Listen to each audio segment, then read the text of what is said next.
Começando mais um Give Talks, do meu lado mais uma vez o Laerte. Meu irmão hoje tá me imitando, que eu só começo todo o programa igual. Boa tarde, Laerte. Boa tarde, boa noite, bom dia, a gente não sabe o que Independente, tá vendo. né, da hora que tá vendo. Sejam muito bem-vindos ao nosso nono... Acho que é o oitavo, nono? Nossa, é um bom sinal, né? Sinal que estamos indo. Convidado de hoje, mais uma vez, muito especial, é o Leonardo Luvezetti. Eu vou dar uma resumidinha no currículo dele aqui, senão a gente vai ficar o podcast inteiro só falando. Ele é formado em engenharia agronômica pela Universidade Federal de Lavras. Além disso, ele possui o MBA em marketing pela USP, Exalc, e uma especialização, aí isso vai ficar difícil de falar, na Austrália. Depois a gente vai falar até sobre isso. E hoje ele é Head de Negócios da Perfect Fly, uma plataforma de gestão e monitoramento de pulverização agrícola.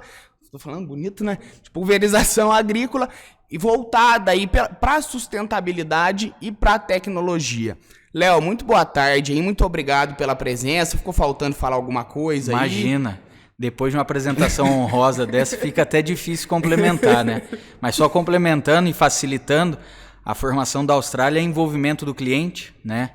Na parte de Customer Engagement, coisa que a gente vê bem ativa e bem relevante hoje, principalmente falando em startup, em SaaS, né? Em projetos digitais aí no campo. Obrigado mais uma vez pelo convite. E saber que eu faço parte aí dos top 10 do início, né, do podcast de vocês é mais uma satisfação ainda. Não podia faltar. O Laerte já tinha me falado de você, foi o Cris também, né, que comentou, até deixar para o pessoal de casa o podcast com o Cris aí também já foi divulgado, o Cris Corso, que é o CEO, o fundador da Perfect Fly, então se você quiser também, tá disponível. Bom, antes da gente chegar na Perfect Fly, eu gostaria de falar um pouquinho de você, da sua carreira. Você passou por grandes grupos de negócios, assim, logo depois que você acabou saindo da faculdade. Eu gostaria que você contasse um pouco desse período. Na verdade, eu sou um exemplo típico de geração Y, né? Que formou ali em 2010, no auge dos programas trainees das companhias multinacionais. Durante a universidade, né, a gente se desenvolveu e já planejava alguma carreira dentro de uma grande companhia e a verdade é que naquele momento o mercado ele já estava mudando, se estruturando muito, né, se diversificando e se globalizando. E eu falei da questão da geração Y, dos millennials aí, que foi uma geração que começou a desafiar um pouco, né? Eu tenho um perfil muito questionador, inquieto, empreendedor, né? Então, eu confesso que no começo eu achava que era uma dificuldade da minha carreira, né? Tá mudando muito, passando por muitas empresas, né, galgando alguns processos de trainee, mas ao mesmo tempo já me interessando por outras áreas, outros produtos, outras empresas. Então, durante aí praticamente 10 anos de formado, me formei em 2010 até 2020, eu tive a oportunidade de passar por muitas companhias, muitas empresas multinacionais, tive a oportunidade de empreender, né, em São João da Boa Vista, aqui na nossa terrinha. Não achava que eu ia me formar e voltar para São João, mas aqui estou, né? E essa oportunidade de conhecer o mercado, de mudar de áreas, né? Eu trabalhei então desde a área de pesquisa e desenvolvimento, produção, comercialização, marketing.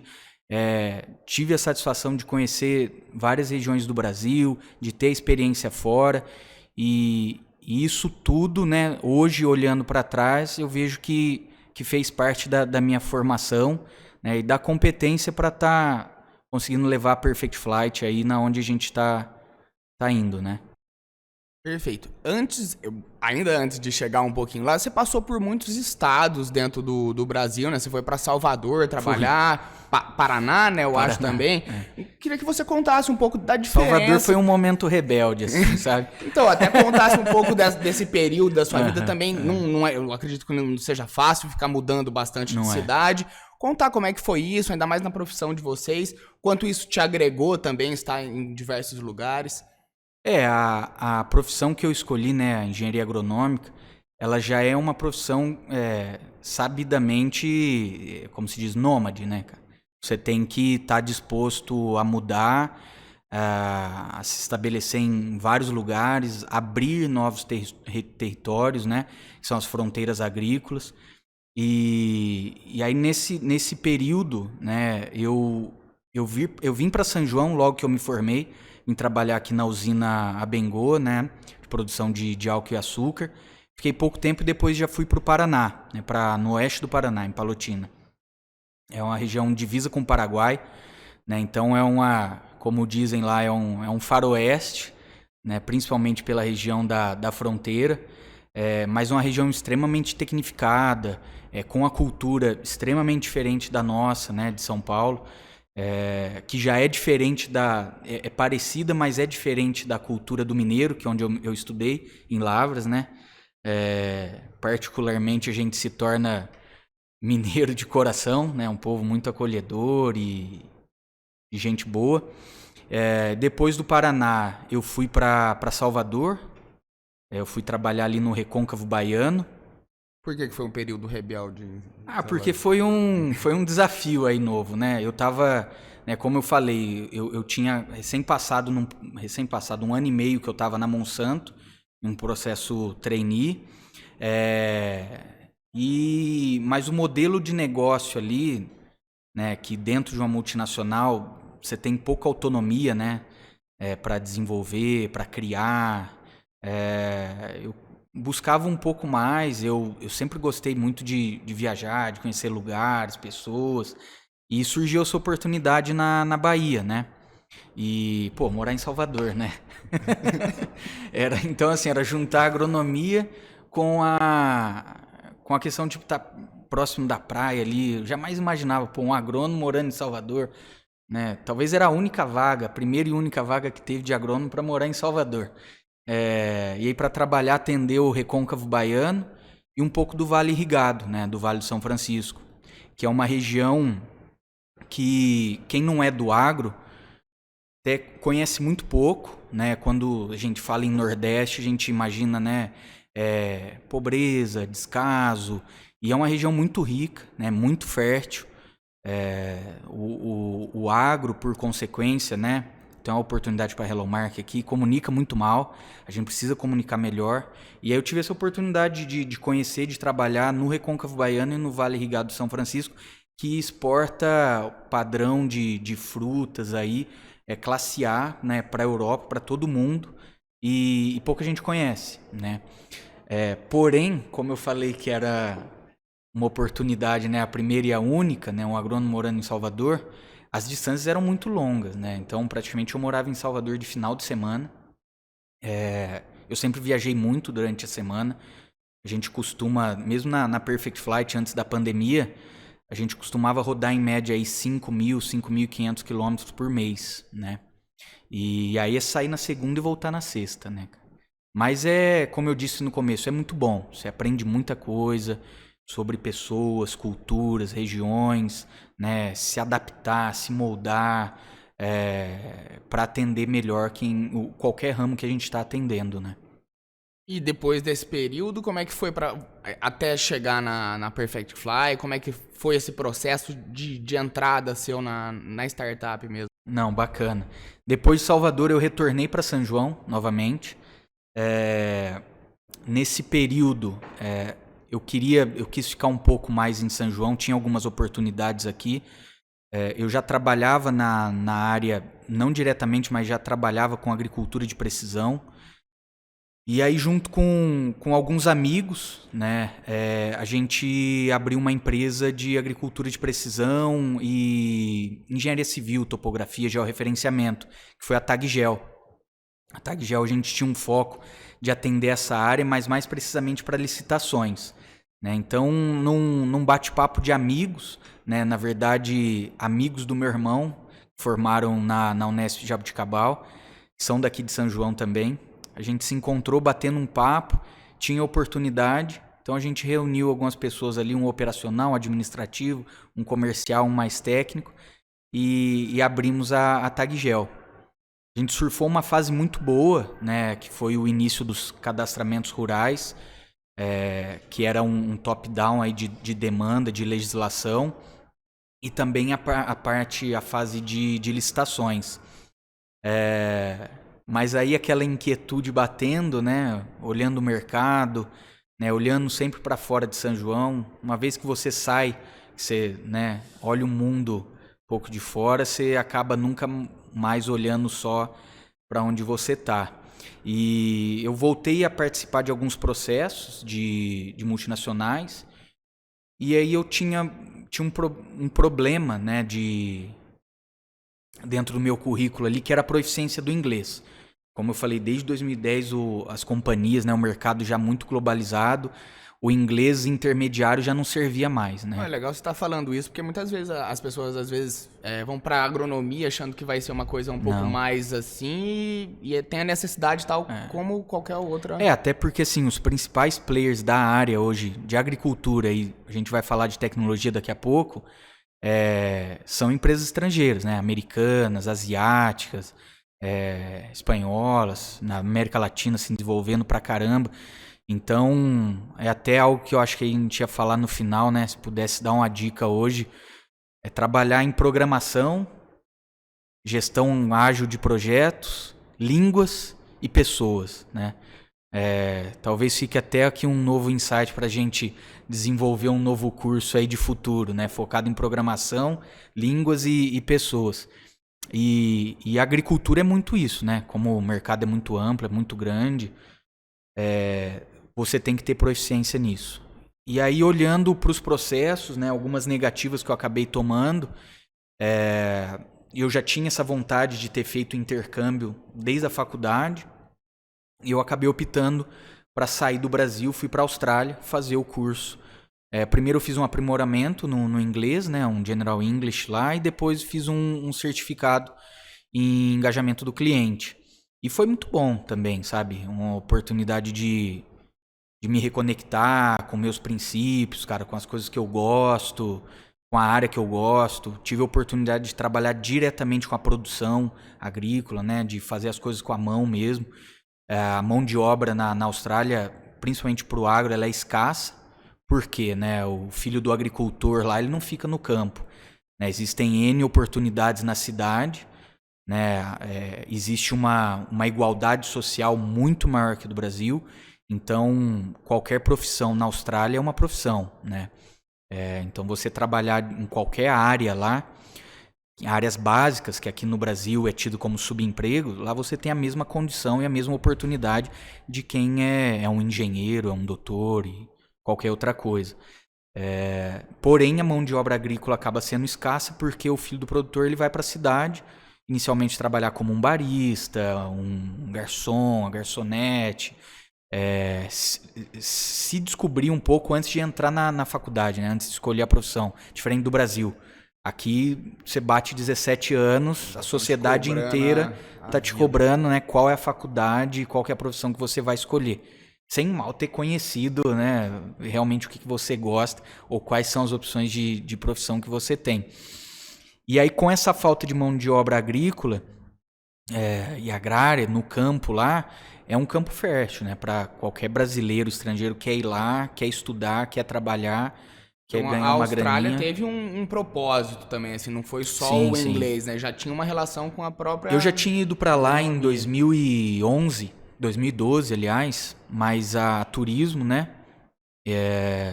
Sempre gostei do país, as opções que o país te dá de esporte, de viagem, de segurança.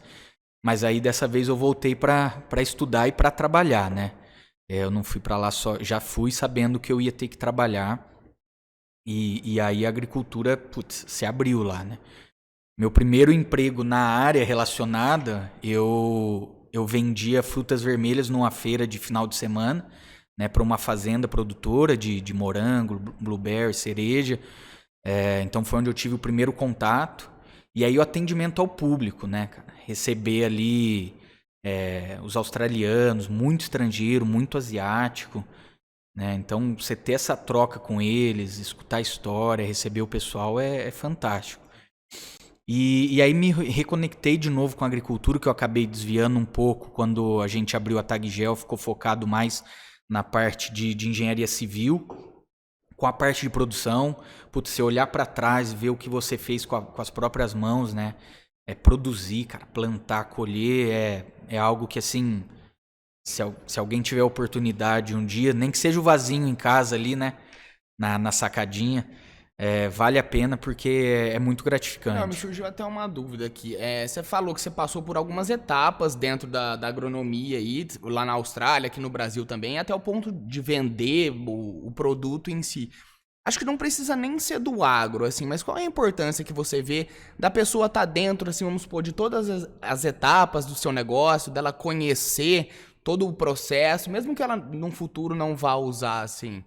Cara, eu acho que é o desenvolvimento do perfil do empreendedor, né? O empreendedor, ele conhece o negócio como ninguém, ele abre o negócio, ele limpa, ele varre, ele comercializa, ele atende o cliente, ele fecha, ele resolve problemas, né? Então, você conhecer um pouco ele conhece a maneira como é feito o produto dele. Então, conhecer um pouco de tudo isso, eu acho que desperta ali, né, a visão, o sentimento do empreendedor e te prepara também, né, para o momento que você vai empreender, tanto ter o seu negócio como ser um colaborador empreendedor. A gente estava falando aqui de perfil profissional, de novos mercados. A gente que tem empresa que faz as contratações, a gente vê o quanto é diferente quando você contrata uma pessoa com perfil, né, e o espírito empreendedor, proatividade. Hoje as empresas trabalhando no modelo home office, o colaborador ele tem uma autonomia de criação muito grande. Porém, não é todo mundo que consegue lidar com autonomia, né? A cobrança de autonomia é um negócio muito louco, cara. Imagina, né, até pouco tempo atrás você tinha uma descrição de trabalho com seus objetivos ali, seu plano de negócio, você fazia dentro daquilo e acabou, né? Hoje as empresas te contratam para você falar o que a empresa tem que fazer, né? Então você tem que ser autônomo, você tem que ser empreendedor mesmo não sendo o dono do negócio. Que nem a gente fala na Perfect Flight, né? Todo novo onboarding dos novos colaboradores, cara, você tem que ser um empreendedor da sua cadeira, da sua área, né? Feito isso, você vai construir a área, você vai galgar novos lugares e você vai deixar, né, o teu espaço aqui preparado, construído para a nova pessoa que vai entrar. E aí com isso a empresa inteira desenvolve, né? Não é mais apenas aquele papel, o dono olhando para tudo, desenvolvendo tudo, comandando tudo. Eu acho, o fato de você se colocar no lugar também, né, acaba gerando uma aproximação entre as próprias pessoas da empresa, uma humanização também. Mas desculpa interromper, vamos voltar. Cara, mas assim, ó, a gente até eu acabei desviando um pouco, mas aí respondendo tua pergunta, né? Eu acho que conhecer um pouco de tudo isso, de todas as áreas, me despertou um pouco desse espírito empreendedor e até para direcionar, né? Para conseguir ver as novas pessoas aí e recomendar, dar uma dica, né? Putz, se eu pudesse aprender, fazer, desenvolver, como que pode ser, né? E aí a gente consegue contribuir de alguma maneira aí com o pessoal. O que eu achei interessante, até já acho que depois que você chegou na Perfect Flight, eu acredito que você se encontrou, porque você falou um negócio pra mim assim, não, pô, eu trabalhei em várias multinacionais, mas não, ficou evidente, mas não me encaixar, porque realmente essa autonomia, por exemplo, esse poder de poder criar, de poder, sabe, ter essa voz ativa dentro da empresa, é só numa startup, por exemplo, que na Perfect você tem esse trabalho. E eu acho legal vocês terem, assim, já fazer esse onboard já, o pessoal entrando, assim, essa integração, pensando nisso, porque não é toda empresa que faz isso, cara. Não. Normalmente... E eu confesso que a gente teve uma ajuda muito grande, até aproveito o espaço para mandar um abraço para ela, para Dani Rodrigues, que é uma pessoa sensacional, né? Uma pessoa do futuro. Um outro podcast aí também que a gente já gravou e a gente indica para vocês. Ela é fera. Que para falar de governança, de cultura, de empreendedorismo, né? Todo dia ela dá uma aula pra gente. Deixa um abraço para vocês, inclusive. E você vê que é um movimento de várias pessoas, de vários executivos que estão saindo de multinacionais com cargos estabelecidos, estáveis ali, e arriscando, né? Empreendendo ou indo para startups. Porque, né, o cargo, a cadeira da startup, quando vem um headhunter te contratar, não tem um job description, né? Não tem uma equipe, não tem uma hierarquia. É você que vai criar, vai desenvolver de forma horizontal, e isso tem atraído muita gente, né? Atraído empreendedores. É. Porque é o seguinte, agora uma dúvida, já que você... eu falo porque a gente tenta fazer isso todo dia, né? Tentar criar essa cultura de autonomia e tal. Eu até falo que assim, é um desafio, porque tem gente que defende aquele comando e controle, né? Que é os tradicionais, tem gente que autonomia total. Eu meio que defendo assim de forma híbrida, uma coisa meio equilibrada. Mas só que eu vejo o seguinte, é muito perfil também, cara. Então, o processo, eu acho que começa na seleção, né? Mas é difícil achar pessoas que têm esse perfil. Como que é a tua experiência lá? E falo por mim mesmo, não é fácil. Até porque, assim, a gente vem de um... Falo por família também, criação e exemplos. A gente vem de um sistema tradicionalista, né? De hierarquia, de organograma. E eu confesso que, às vezes, a autonomia que você dá não é fácil, né? Existe muita insegurança, existe muito erros e tropeços no caminho. Mas realmente não é fácil. Então, como você falou, ter um misto de tudo isso, né? Porque assim, é um ambiente dinâmico, ágil, né? Cooperativo, mas tem que ter um mínimo de governança. Então, por isso eu falo de novo, quem consegue implementar, né, e trabalhar uma governança, um processo dentro de uma empresa ágil, com pessoas ágeis que não querem mais bater o ponto, não querem mais trabalhar apenas naquele horário comercial, ela quer trabalhar à noite, ela quer trabalhar... entender, né? Ela quer trabalhar antes do dia começar, e tudo bem, cara. Se você tiver entregas, tiver um acompanhamento, e de novo, falo por mim mesmo que eu venho acompanhando na pele essas transformações, essas mudanças no método de gestão, não mais as metas ali estabelecidas apenas, né? Mas você ter o acompanhamento, os one-on-ones, né? Que o pessoal fala com os líderes. Eu venho passando, né, nos últimos 6 meses por essa readaptação, falar com cada um, dar e receber o feedback, que é muito importante. Parece, né, que a gente tá falando muito do mesmo aqui, mas não é. Não. Porque às vezes você escuta falar, parece, puta, é muito simples, isso já acontece, mas na prática não é. Tipo, você criar uma rotina de feedback na prática é complicado. Eu falo que eu tô tentando implementar aqui. Aí primeiro eu tentei jogar pra puxar pra minha responsabilidade. Não dá. Aí já comecei, vou dividir por departamento.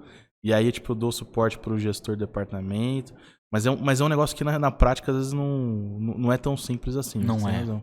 Mas uma coisa que eu queria saber de você, né? Falamos até então antes aí, de tipo, você, tipo, mas como que chegou, né, na Perfect Flight? Você tava na Austrália ali. No meio do caminho, né? Como que chegou? Conta pra gente como é que foi. Bom, a Perfect Flight foi assim, eu acompanhei ela desde o surgimento, desde a ideia, né, conversando com o Cris, Corso, que é meu amigo de infância, a gente estudou junto a vida inteira. Sempre batendo papo, trocando sobre oportunidades, sobre agricultura, mas no momento da concepção da Perfect Flight eu estava na Austrália. E a gente já tinha trabalhado junto, né? Teve um episódio aí entre Austrália e Perfect Flight e a saída do Brasil, que foi o Clube Locavore, né? O Clube Locavore era um aplicativo de intermediação. Na verdade, a gente tirava o intermediador da produção de fruta, verdura e legume e levava para o consumidor final.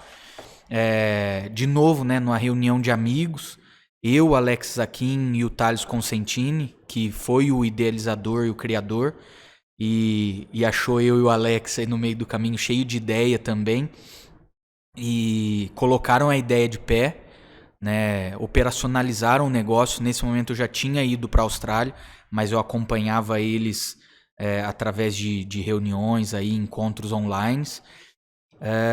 E aí depois teve a entrada do Cris no modelo de negócio do Locavore, do Cris Corso e do Fabinho Vaz de Lima, né? Então, foi quando a gente começou a se aproximar, né, numa relação mais profissional com o Clube Locavore. Que, inclusive, assim, né, era um modelo fantástico, visionário. Há 6 anos atrás, a gente falar de um marketplace de fruta, verdura e legume, né? A gente vê aí, se não me engano, foi o eBay ou aquele chinês... Vou falar aquele chinês num podcast de tecnologia é palhaçada, né? Mas os caras preparando um marketplace para comercialização de comida, sabe? E olhar que a gente fez isso há 6 anos atrás é bem interessante. E aí, compartilhando com ele, né, trocando essas experiências de trabalho, eu fui para a Austrália. Eu estava fazendo um MBA em marketing pela Exalc. Eu fiz 6 meses lá e eu precisava voltar para o Brasil para finalizar, entregar o TCC e o trabalho de conclusão. Nesse meio tempo, a operação da Perfect Flight começou a crescer. Tiveram algumas mudanças na estrutura societária e operacional. E o Cris me convidou, né, como uma pessoa de confiança, com expertise na área agronômica. A aviação agrícola sempre foi uma paixão também, né? A gente tem um grande amigo, o Billy, que é hoje, de longe, assim, é o melhor piloto agrícola do Brasil. E nasceu com a gente, estudou com a gente a vida inteira. Ajudou também na concepção, né, das ideias da Perfect Flight, né, afinando ali os modelos de negócio. E quando ele me chamou, né, para fazer parte da operação da Perfect Flight, né, juntando agricultura, empreendedorismo, startup, empresa de tecnologia, juntou um pouco de tudo ali. Tudo que você queria. Essa liberdade de empreender, né, cara? E, cara, foi um grande desafio. Porque assim, né, da noite pro dia, eu tava vindo plantando morango na Austrália, né, estudando lá. Tocar uma operação de uma empresa que desde o seu início, desde a sua concepção, cara, foi assim, já era um grande diamante a ser lapidado pelo propósito, pela área que trabalhava, né, juntando performance com sustentabilidade, o propósito dos donos de sempre deixar um legado. Foi um desafio grande, cara, mas é assim, né, para quem gosta, se pegar um desafio desse com liberdade, né, para criar, para desenvolver, né, sempre tive uma cumplicidade muito grande com o Cris, né, da amizade pro profissional. Acho que isso foi muito importante também, né, a confiança um no outro, né, as portas que sempre se abriram para mim e para Perfect Flight, né, pelo perfil do Cris e ser quem ele é, né, um empreendedor, um cara visionário.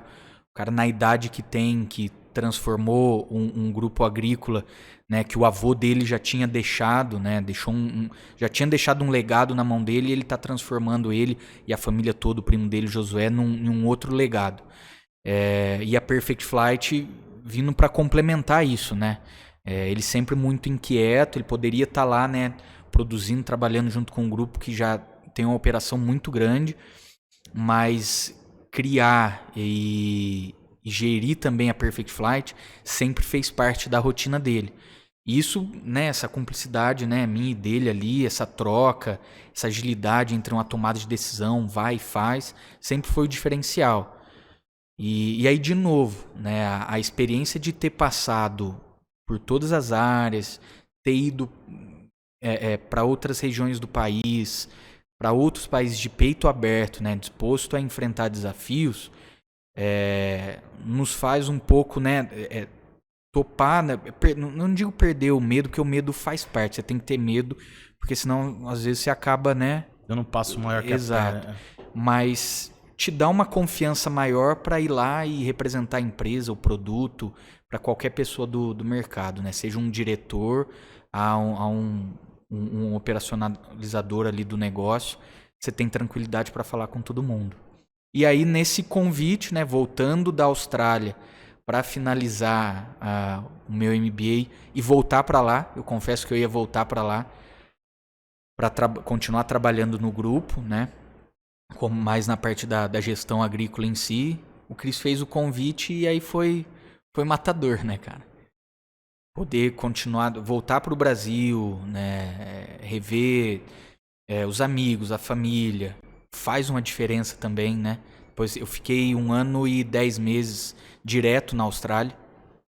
Então aí, apesar de você se adaptar lá, você encontra muito brasileiro, os próprios australianos são receptivos, mas aí quando você volta, né, pra tua terra, tua família, teus amigos, faz a diferença também. Não, é o que você falou, ainda era numa empresa que já estava naquela época numa grande expansão que alinhava tudo que você gostava também, tecnologia, sustentabilidade, agronomia. Eu queria falar um pouco da Perfect Fly mesmo. A gente conversou do Cris, mas para quem não viu, né, o que ela foi, como é que foi esse surgimento, o que ela é, né, como foi esse surgimento, porque a gente sabe que ela surgiu numa necessidade. Então eu queria que você contasse um pouquinho também. E é engraçado você me perguntar isso, porque rapidamente aqui, durante a pergunta, você reprocessando, né, é o que falo, startup e agtech é ano de cachorro, né, cara? É 7 anos em 1. Porque o tanto de coisa que acontece, mudanças, novas pessoas, o tanto de desafio, é muita coisa em pouco tempo. Né? A Perfect Flight tem 5 anos de mercado, né, de produto comercial. Eu tô aí um pouco mais de 3 anos à frente da operação. E ela surgiu, né, aquele negócio, né, de identificar a dor e a oportunidade. Como uma dor real do agricultor, que tem aquela questão até pouco tempo atrás, muito da falta de visibilidade no consumo do insumo agrícola, que é caríssimo, né? Mais de 25% do custo de produção de uma fazenda vem dos defensivos e dos insumos agrícolas, né? Então é o fertilizante, a semente, os defensivos químicos, os biológicos, o manejo. E em 2016, né, já falando de agricultura avançada, agricultura tropical, abertura de cerrados, ainda existia pouca visibilidade disso. E o Cris, o primo dele, o grupo JCN, sentia na pele essa falta de visibilidade, falta, né, de controle do insumo e até na contratação dos prestadores de serviço, né? Existe muita diferença na precificação. E essa diferença, ela vem por quê, né? Às vezes o cara ganha uma competição de preço, só que ele tira essa diferença, né, na lavoura, sem ter o olhar do gestor, do dono. E foi daí que surgiu a ideia da Perfect Flight, focada principalmente para o avião, né, para a pulverização aérea. Porque depois que o avião sai de perto da fazenda, pouco se tinha visibilidade. Ou quando tinha visibilidade, ela chegava 3 dias, 1 semana, 1 mês depois. O produto já tinha sido aplicado, a praga já tinha comido a lavoura, perda de produtividade. Não existia o controle.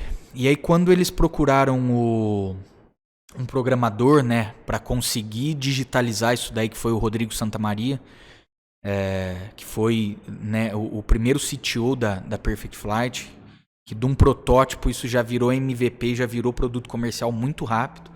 Né? A dor do Cris e da JCN era uma dor real e presente em vários mercados, principalmente o sucroalcooleiro, né? A usina sucroalcooleira, ela já é um mercado corporativo já há muito tempo, que por ser muito grande a operação, elas demandam ferramentas de gestão mais do que outras culturas.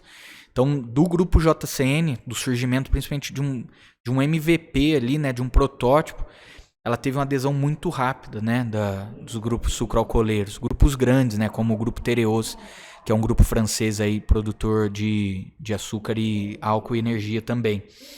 E aí logo depois disso, com o desenvolvimento do MVP, do protótipo, né, da entrada já dentro de alguns grupos, a Perfect Flight foi selecionada para o primeiro ciclo de aceleração do Pulse Hub, que é um marco no desenvolvimento tecnológico da agricultura do Brasil. Foi o primeiro hub apoiado por uma grande companhia que é a Raízen, né, a maior produtora mundial sucroenergética, apoiando e desenvolvendo as startups do agro. E aí eles criaram o Pulse. Nesse primeiro ciclo de aceleração, algumas startups foram selecionadas e a Perfect Flight foi selecionada. Aí foi a grande chancela, né, e mentoria e desenvolvimento para startup. Parte de prototipação, desenvolvimento de tecnologia, adaptação, implementação de infraestrutura de TI. Foi uma escalada muito rápida, sabe? E eu tive a felicidade de entrar justamente nesse momento da entrada da Perfect Flight dentro do Pulse, sabe? Então, as conexões com outras empresas de tecnologia, de startups, né, foi muito grande, cara. Então, conectividade, comunicação, estar no campo, sem dúvida, fez a grande diferença aí.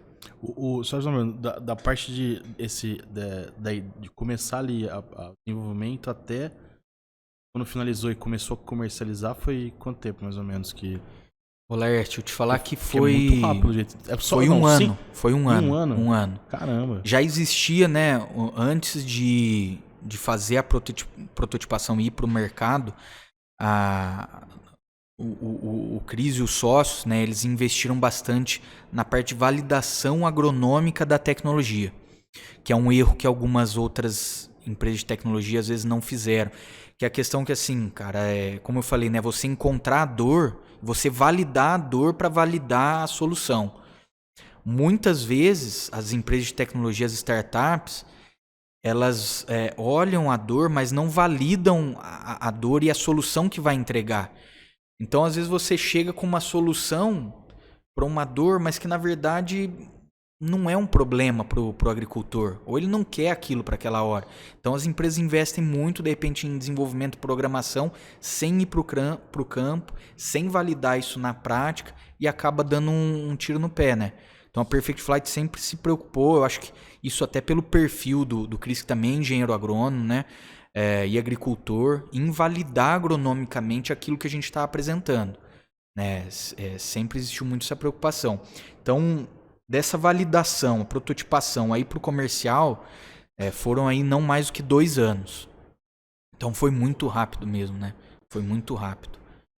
Uns números que você até que puxou com o Cris, era em relação à pulverização mesmo, que antes era normal que se tivesse um aproveitamento de 70%. Até menos, né? Até menos. Gostaria que você falasse hoje o quanto a Perfect Fly consegue dar de aproveitamento e comentasse também essa evolução, como vocês conseguiram, a tecnologia de vocês. E até aproveito aqui para puxar a orelha assim do agro, da agricultura, porque de nenhuma área você faz um investimento ou compra alguma coisa sabendo que você tem 60%, 70% só de eficiência, né? E no agro ainda, por mais que esteja desenvolvido, conectado, você vê muita gente aí, às vezes, não querendo olhar para o problema, sabe? Sendo que você tem conectividade, tem muitas soluções para ver e para gerir. Mas é uma mudança um pouco cultural também. Você vê as novas gerações aí que eles nem questionam, né, o porquê ter ou não ter uma ferramenta dessa. Simplesmente tem que ter. E aí quando a gente começou a fazer esses trabalhos, aí falando especificamente da Perfect Flight, a gente via uns índices de assertividade de 60%, de 70%. E aonde estavam esses 40%, né, que ficavam ou falhados ou desperdiçados? Né? Isso, ou você estava tendo um problema de produtividade na sua lavoura, dentro de um insumo que você já tinha contratado, ou esse produto, né, que é um produto químico, né, a gente está falando de defensivos químicos aqui, que são essenciais para a produtividade, mas são químicos, né, estavam sendo jogados em lugares inadequados, né? E aí você tem um problema de sustentabilidade muito grande. E existe uma corresponsabilidade muito grande entre quem fabrica, quem aplica e quem utiliza, né? Então, um dos propósitos desde o início da Perfect Flight era gerar performance, mas com sustentabilidade. Então, os índices da Perfect, né, que levaram aí de 60%, 70% para 98% de assertividade, vem carregado de performance e sustentabilidade, né, de compliance, principalmente para a parte da indústria, que não quer que a molécula dela seja mal utilizada.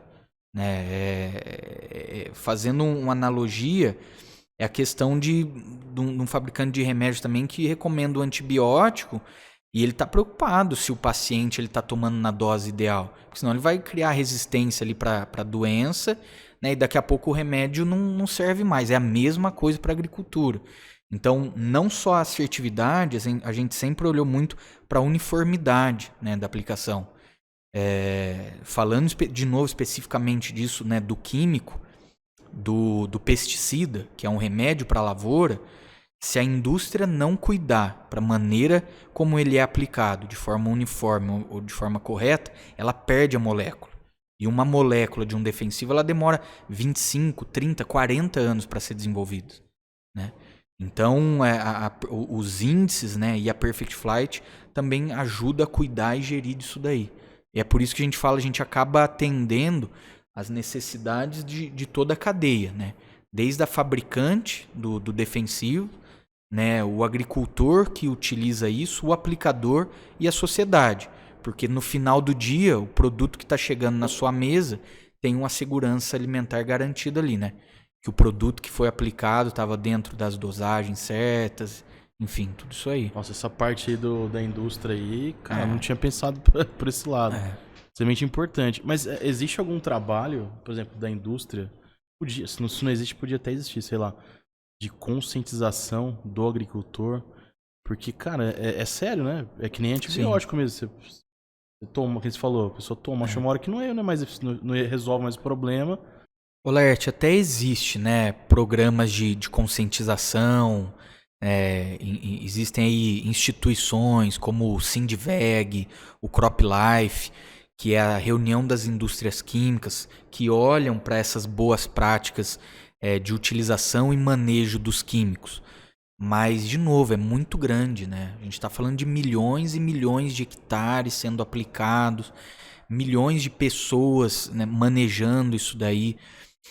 E sem uma ferramenta que digitaliza, centraliza isso, recomenda, alerta, fica muito difícil, né? Então, por isso também que desde o início a Perfect Flight se tornou muito atrativa, né, aos olhos da indústria química, que era uma maneira delas controlarem, terem visibilidade de tudo isso. E ao mesmo tempo, se elas não se preocuparem com isso, a Perfect Flight também é uma ferramenta para mostrar que o produto delas não está sendo bem recomendado, manejado, né? Então, de novo, por isso que a gente acaba atendendo todo o elo ali na parte de sustentabilidade, né?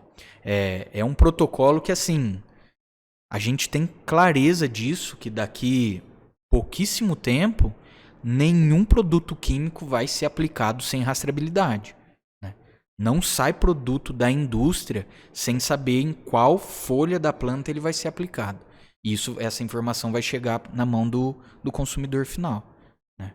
É um negócio que está evoluindo muito rápido, com conectividade, machine learning, inteligência artificial, blockchain, que dá segurança para o dado que você está gerando.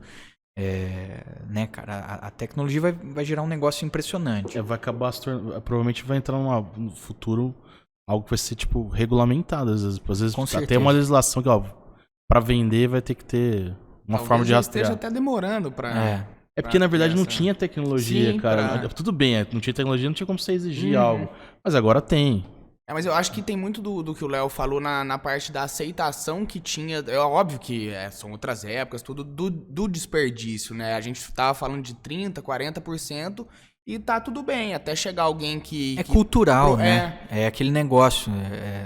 Para quem trabalha com agricultura, né, e conhece de uma longa data, era aquela ideia assim, né, do agricultor, eu vou colocar um golinho a mais aqui para garantir, né? E não é isso, não é mais isso, sabe? Não pode ser assim.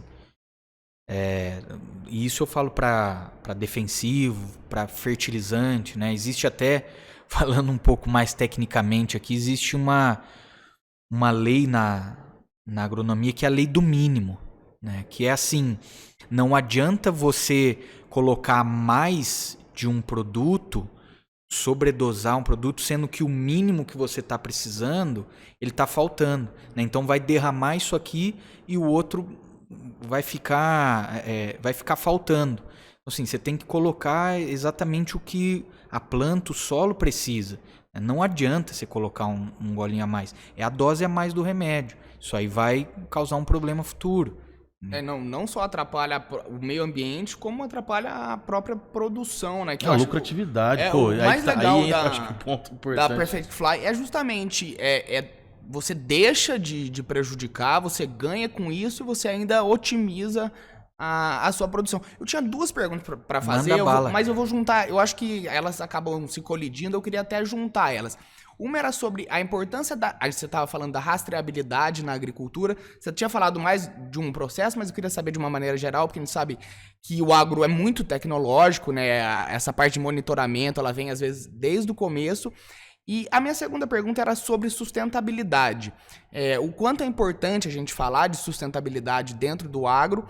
E agora, a junção das perguntas, que é a importância, qual o peso que a rastreabilidade tem na sustentabilidade, o quanto elas conseguem Legal. se influenciar. Boa pergunta.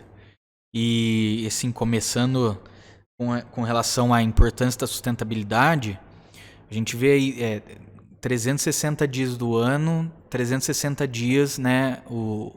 Hoje os canais de comunicação, de economia, falando de sustentabilidade, falando de ESG, né? Que é a parte de sustentabilidade, governança e do meio ambiente, de governança e das pessoas. Né? Não existe mais negócio a longo prazo sem falar em sustentabilidade. Né? E a gente tá falando de sustentabilidade não mais olhando só o meio ambiente. Então, assim, é inevitável falar disso hoje em dia. Qualquer mercado, não só a agricultura, vai ter que se preocupar com isso, né? Será que a pessoa que você está recebendo, que você está comercializando, que você está prestando serviço, se responsabiliza, né, por esses 3 fatores de sustentabilidade que a gente está falando? De novo, vai entrar uma era aí de corresponsabilidade muito grande, né? É um fator, é um indicador, é um KPI aí de investimento, né? Não mais só performance, rentabilidade, enfim. E a rastreabilidade para isso de novo, né? Tudo que você monitora, você consegue melhorar. Você não controla o que você não faz gestão. E a rastreabilidade entra como uma gestão aberta, né? Para todo mundo controlar. Então não vai ter mais espaços aí para erros, para desperdícios, né? Para trabalhos escravos, parte de desmatamento, de utilização de matéria-prima ilegal, de produto roubado. Né? No final do dia, tudo isso vai se complementar. A gente vem tendo uma discussão bem bacana com as indústrias químicas, falando de rastreabilidade. Porque, falando do defensivo agrícola, do insumo, a gente gera essa segurança, né? E essa clareza, essa visibilidade de onde, como e quando o produto está sendo aplicado. Então, é o momento correto? Depois da aplicação do produto, ele foi colhido no tempo necessário para que, né, tivesse a absorção correta do produto e não tivesse o tempo residual dele ainda no produto que você está consumindo? Então, assim, sustentabilidade e rastreabilidade caminham juntos, né? Não tem outra escolha. E com isso você vê algumas iniciativas surgindo, né, e desenvolvendo de formas complementares, não é competitiva, a questão de produção orgânica, a produção regenerativa, né? Você vai ter mercado para tudo isso. Uma coisa não exclui a outra, né?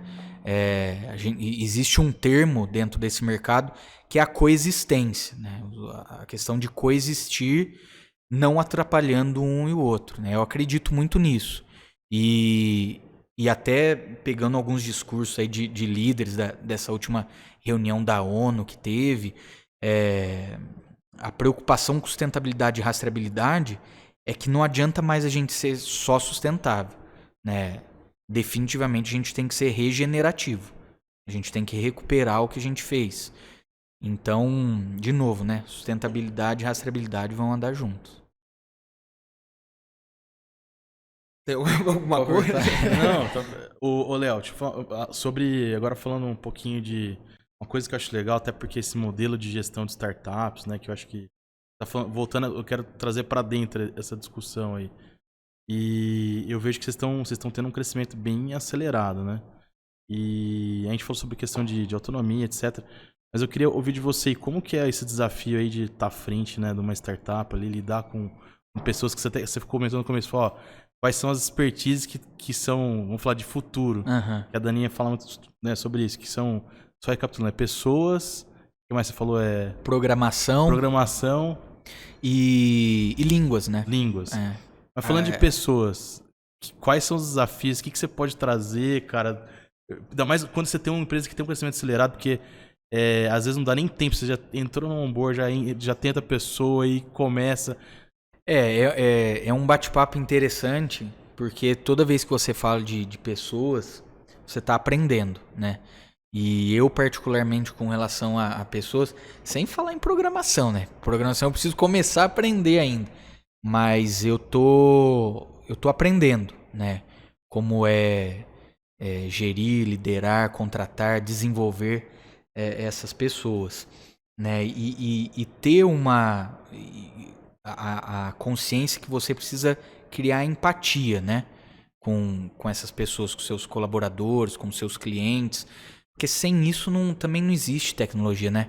Inevitavelmente a tecnologia, ela, de uma forma ou de outra, ela vai passar ou chegar em pessoas, né? E aí falando, né, que a gente estava falando no começo ali, tecnologia para o agro é muito pessoas, né, ainda. Demanda isso, é muito olho no olho, vai demorar um bom tempo ainda até ser 100% automatizado, robotizado. Então você tem que ter muito esse cuidado. E aí falando, né, do início da Perfit, desse desafio, eu entrei na Perfit em junho de 2018, eram eu e mais 3 pessoas, né? Um agrônomo e 3 desenvolvedores. E você tem que aprender e estar disposto a aprender muito rápido, né? Eu nunca tinha escutado falar de linguagem de programação, de front-end, de back-end, né? E você tem que absorver isso rápido, mas é muito legal, cara, é muito bacana. Não, né? E tem uma diversidade. Você pega um desenvolvedor, ele mora na caverna, assim, né? Tipo, Exato. ele não gosta de pessoas. Todos que eu conheço, os caras, tipo, não, você tem que falar com o cliente, o cara quer morrer, cara. E é aquilo que você falou, e a dificuldade é o quê?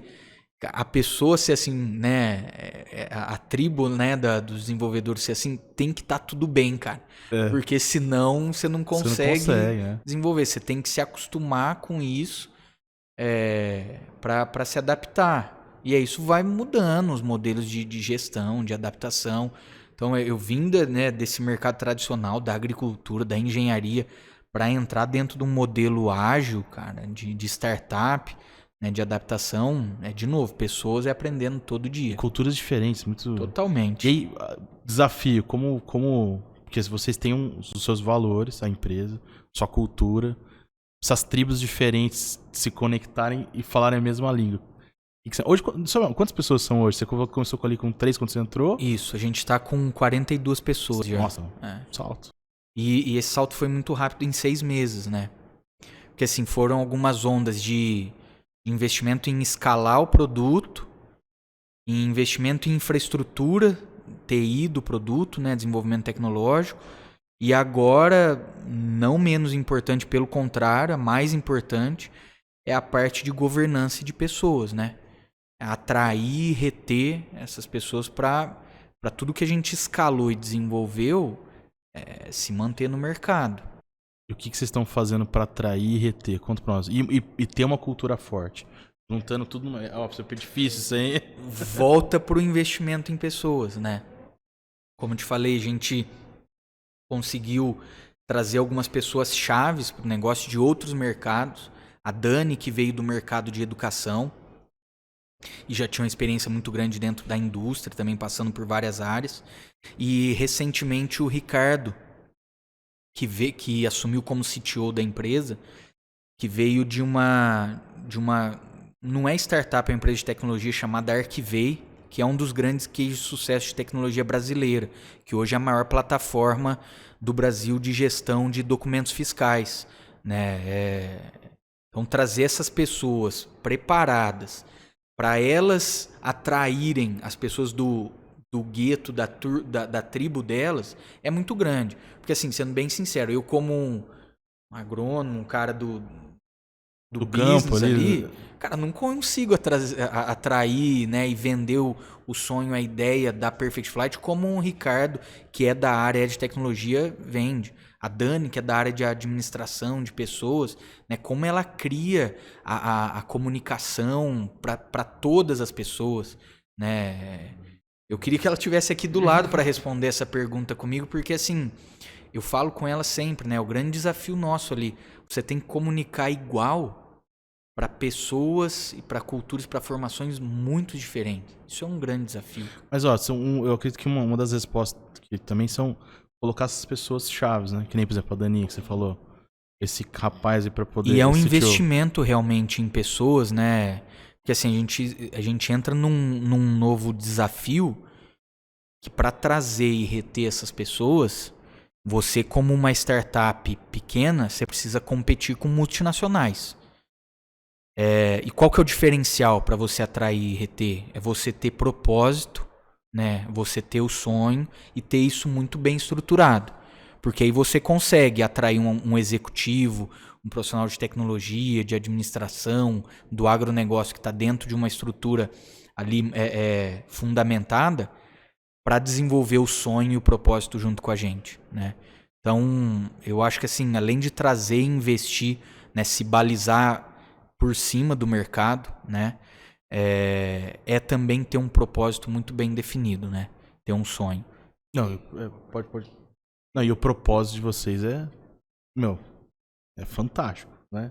Não é alinhar, ainda mais no agro. Gerar essa Sustentabilidade, tecnologia. pensar no avanço. futuro ali do agro no Brasil. Vocês estão... o negócio é disruptível mesmo, cara, que vocês estão criando. Esses caras Eu tenho até uma dúvida em relação a isso. Quando a gente fala de pequenos e médios produtores, porque a gente sabe, quando você está falando disso, às vezes é óbvio que um grande produtor ele vai ter uma facilidade de entender, ainda mais com tudo que vocês estão fazendo, fica muito mais fácil dele entender. Só que o pequeno e o médio, às vezes, você tem que ter aquela conversa. Eu queria saber como vocês fazem com esse processo de convencimento, assim, com o pequeno e com o médio produtor. Essa é uma boa pergunta também e recorrente, porque quando a gente começa a falar de tecnologia, de transformações, de mercado global,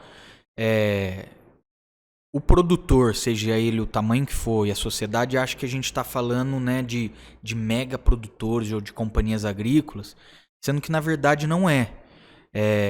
A tecnologia, o acesso à tecnologia, diferente das outras revoluções agrícolas que teve, que foi o desenvolvimento do maquinário, o desenvolvimento dos insumos agrícolas e o desenvolvimento da genética, que aí necessariamente você precisa investir, ter grana para comprar o melhor. A tecnologia ela é muito democrática. Tecnologia é conectividade e um smartphone. Então, assim, um agricultor pequeno, quem hoje não tem um smartphone, né, ou um telefone qualquer para mandar uma mensagem, para tirar uma foto? A maioria das pessoas, a maioria dos agricultores também. Então, o simples fato do agricultor ter uma câmera de celular na mão, tirar uma foto da praga, da doença, do equipamento e mandar isso para um consultor que pode estar centenas de quilômetros dali, ele resolver o problema, isso é agricultura digital, né? É agricultura tecnológica. E isso facilitou muito as coisas, né? Mas só não perdendo o gancho, né? Que, de novo, você tem a conectividade gerando facilidade para o campo, mas no final você tem que ter um consultor, né? Você tem que ter uma pessoa capacitada atendendo isso daí. Então, tecnologia e pessoas caminham junto, cara, é inevitável. E a Perfect Flight vem olhando também para esse mercado, porque assim, falando para vocês de agricultura do Brasil, 80% da agricultura do Brasil, da área agricultável e cultivada, vem de pequenos e médios produtores, não são de grandes companhias agrícolas, né? Então, assim, é um mercado que ele é até muito atraente, é um mercado muito potencial e que precisa ser muito desenvolvido.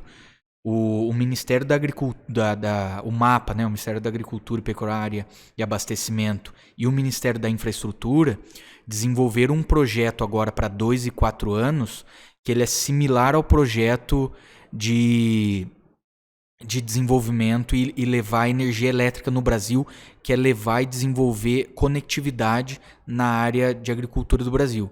Então, para 2 a 4 anos, né, é previsto aí que mais de 80% da área agrícola do Brasil vai estar iluminada com conectividade.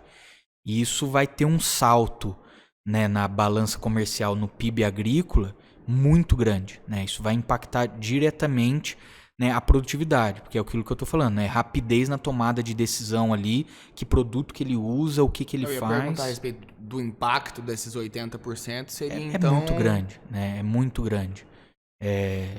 Eu nem vou chutar um número errado aqui para te falar, mas é levar realmente o patamar da agricultura brasileira para algo que não existe hoje e consolidar o Brasil como potência agrícola. Né? Referência agrícola, né? Abastecendo o mundo aí com produtos dos mais diversos. Essa conectividade tem alguma coisa a ver com 5G?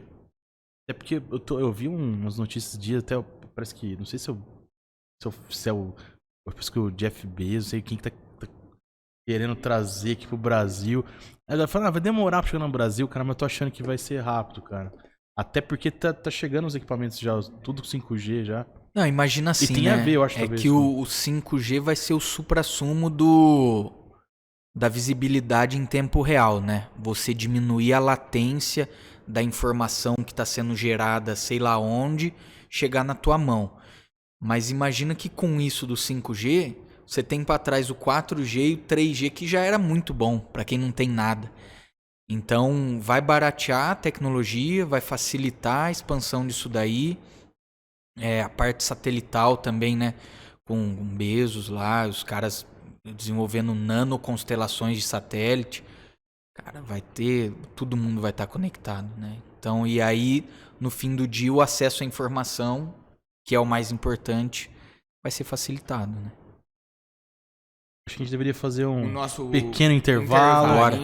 Antes de ir pro intervalo, só falar as coisas que tem para falar. O Give Talks é uma realização da produtora Jaguari em parceria com a Hello Mark, com a Octa Soluções. Siga a gente no Instagram. Os Instagrams são os próprios nomes: Give Talks, produtora Jaguari, Hello Mark e Octa Soluções. E qualquer coisa que você precisar, entre em contato.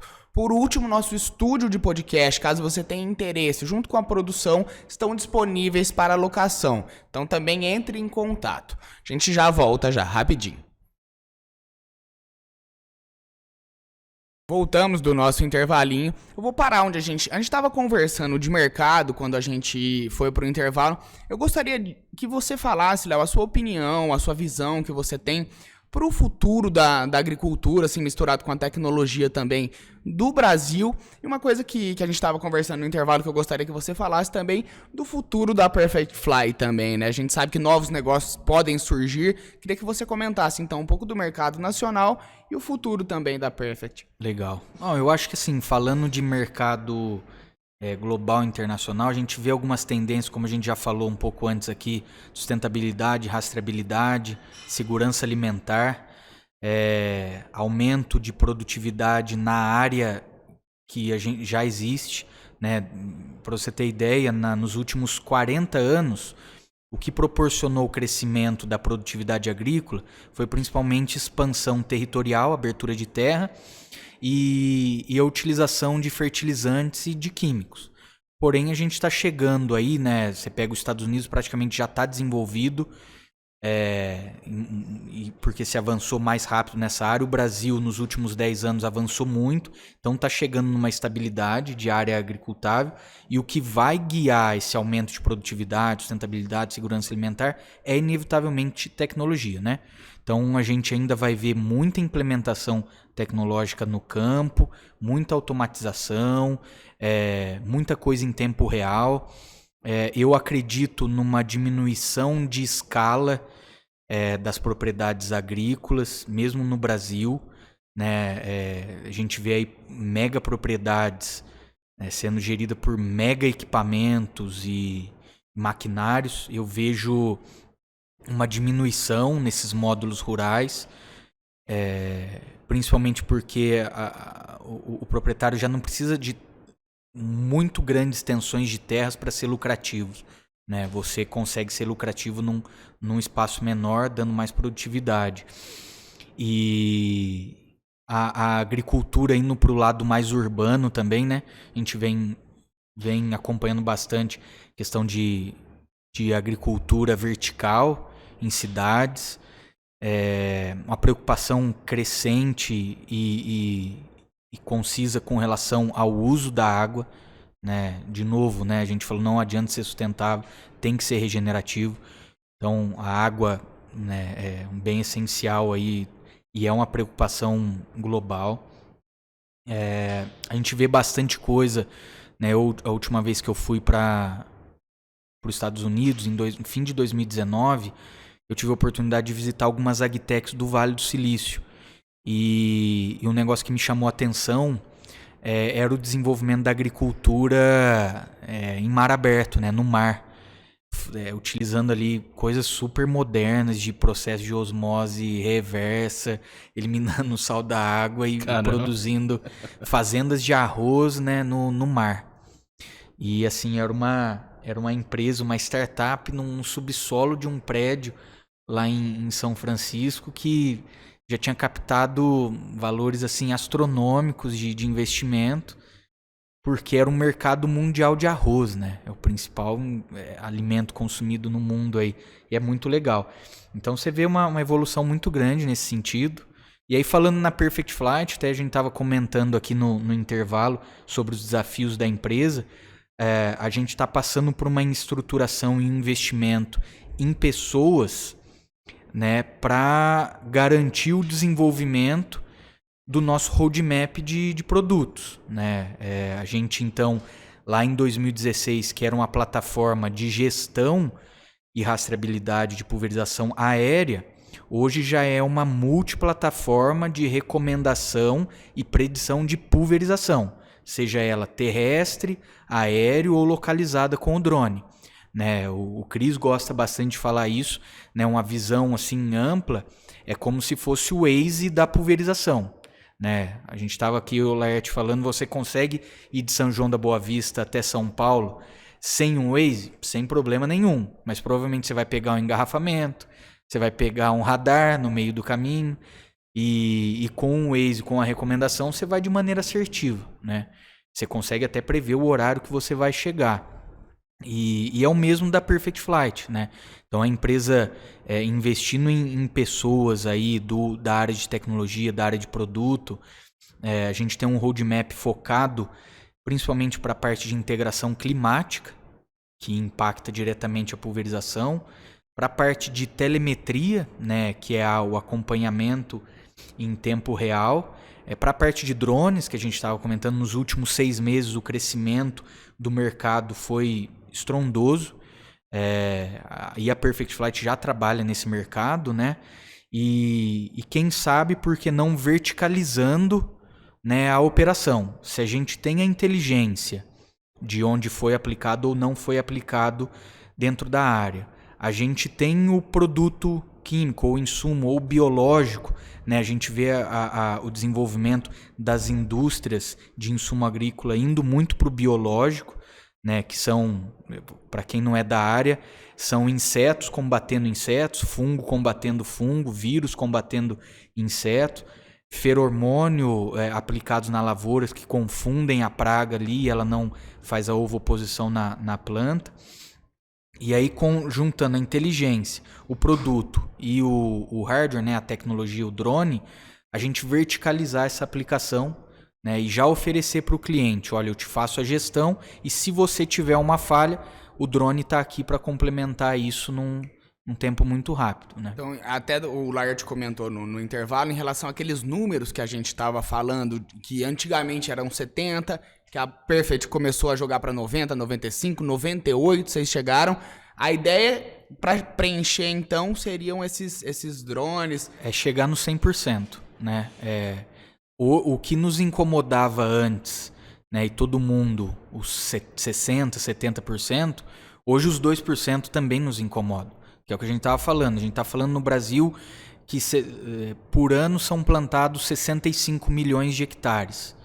Se você pegar 2% de 65 milhões, se a gente conseguir atender os 65 milhões, né, a chegar a 98%, 99% de eficiência, 1%, 2% ainda é uma grande diferença e a gente precisa atacar. Né? A gente só vai conseguir produzir alimento, insumo necessário para a crescente da população que se a gente extrair o máximo da tecnologia e do insumo que a gente já utiliza. Né? Perfeito. A gente está chegando no final do nosso programa. Uma última coisa, já encerramos esse assunto da Perfect. Só que você tem um outro trabalho também, né? Acho que o pessoal às vezes pode até ter um interesse em relação à mentoria que você faz. Queria que você comentasse, onde às vezes o pessoal pode também encontrar, se alguma empresa tiver interesse. Eu, há 1 ano e meio, mais ou menos, eu fui convidado pela BLB Ventures de Ribeirão Preto para compor o quadro de mentorias, né, focado em agtechs. E o trabalho da BLB, como a gente estava comentando, é mentorar no início, no desenvolvimento, na prototipação e no MVP das startups para que elas sejam escaláveis. Né? Então, quem tiver interesse, quem tiver uma ideia e quiser me procurar ou procurar a BLB, né, para um programa de mentoria, fique à vontade. Né? Assim como a BLB, existem outros também no Brasil, não é uma área que tenha concorrência, sim, o propósito dessas venture buildings aí é desenvolver o empreendedorismo, as startups, né? Aqueles jovens que estão saindo da faculdade, têm uma ideia, têm um protótipo na mão, mas não sabe por onde começar, qual caminho traçar, e a gente está lá para direcionar um pouco disso daí.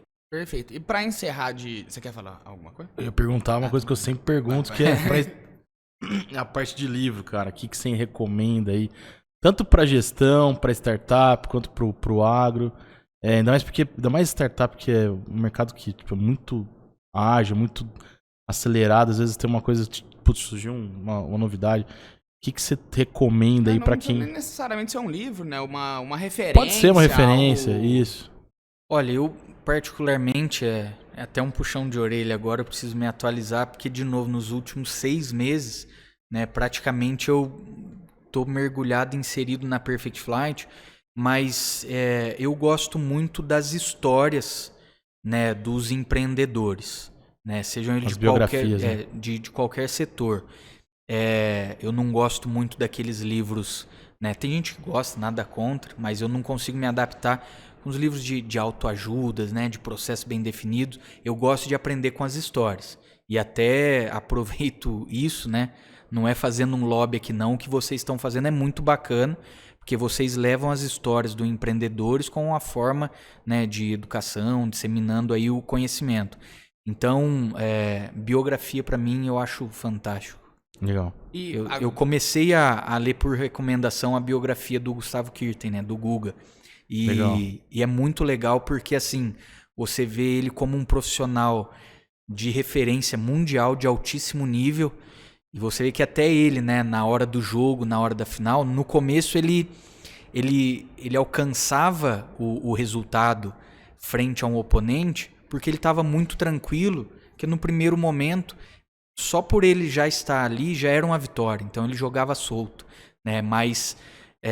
conforme ele foi desenvolvendo e a cobrança aumentou, quando ele entrava em quadra, e não mais só na final, ele sentia essa cobrança, né? E aí você vê toda a história do preparo dele, do treinamento. Então, assim, recomendo. Legal. Tô ainda no início, mas já tô gostando. Léo, para encerrar agora, de fato mesmo, no meio do programa você tinha comentado 3 dicas. A gente tem um público jovem também, né, que está às vezes saindo da faculdade. Eu queria que você relembrasse essas 3 dicas. Foi a língua, né, que você disse que... eu acho que assim, como um viés de desenvolvimento, não apenas ligado à profissão, né, à faculdade que está fazendo, mas se eu pudesse dar uma língua para qualquer área, da medicina à psicologia, administração, engenharia, né, o profissional se atentar para a parte da linguagem de programação, não é ser um programador, mas se habituar, né, à linguagem, à tecnologia, que está linkado também à gestão ágil do projeto. A parte de línguas, apesar de hoje a gente ter N aplicativos que traduz, você tira uma foto e traduz, você tem uma proficiência, faz e vai fazer diferença. e a parte de gestão de pessoas, né? Então, se desenvolver nessas 3 áreas, qualquer área tem aí o potencial de qualquer profissão, né? Qualquer profissional vai ter uma oportunidade grande de empregabilidade. Eu falei jovem, mas para qualquer pessoa que vê também serve válido. pra gente, né? A gente tava falando aqui, né, Lar? O tempo inteiro é uma constante, né? O que eu preciso me desenvolver, né? Pessoas, programação, línguas. É isso. Você quer colocar mais alguma coisa, Não, eu só queria, Léo, agradecer de verdade por você ter vindo aí, cara. Obrigado aí. Acho não, tenho certeza que a galera que vai estar assistindo vai aprender bastante. E o propósito do Digital é justamente esse. E o legal de você, um cara que é extremamente ocupado, que ele já falou, tem um compromisso já Sigman, enfim. Mas sabe, doar um pouquinho desse tempo para compartilhar conhecimento, compartilhar um pouco da sua história, da sua vida. Isso não tem preço, cara. Então, de verdade, de coração mesmo, muito obrigado. Eu que agradeço. E quando tiver outra oportunidade, vamos chamar mais vezes também. É assunto que, cara... E o agro, eu acho que é algo que é muito... acho que assim, como você falou, as pessoas não se comunicam bem e a mídia também às vezes nem ajuda muito. Então, assim...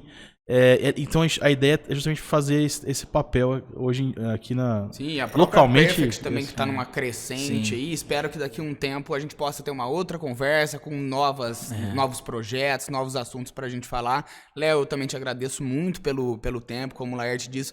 Realmente não tem preço. Talvez até tenha, mas ia ser caro pra caramba. Então a gente espera que, assim como a gente que tá aqui, quem tá em casa tenha conseguido aprender alguma coisa, assim. A gente faz isso pro pessoal de casa, né? Mas no fim a gente acaba aprendendo demais. Muito. Então a gente te agradece pelo tempo e pelo aprendizado também. Eu que agradeço, pessoal. É uma oportunidade ímpar. E, de novo, o que vocês estão fazendo aqui, né? Compartilhando conhecimento, divulgando histórias. Para quem é de São João, da região e do mundo aí, é muito importante, cara. É isso. Parabéns aí pelo trabalho. Gente, muito obrigado para quem ficou até aqui. Lembrando então que o Give Talks é uma realização da produtora Jaguari em parceria com a Hello Mark e a Octa Soluções. O nosso estúdio de podcast junto com a nossa produção estão disponíveis aí para locação. Entre em contato com a gente através do Instagram. Muito obrigado e até semana que vem.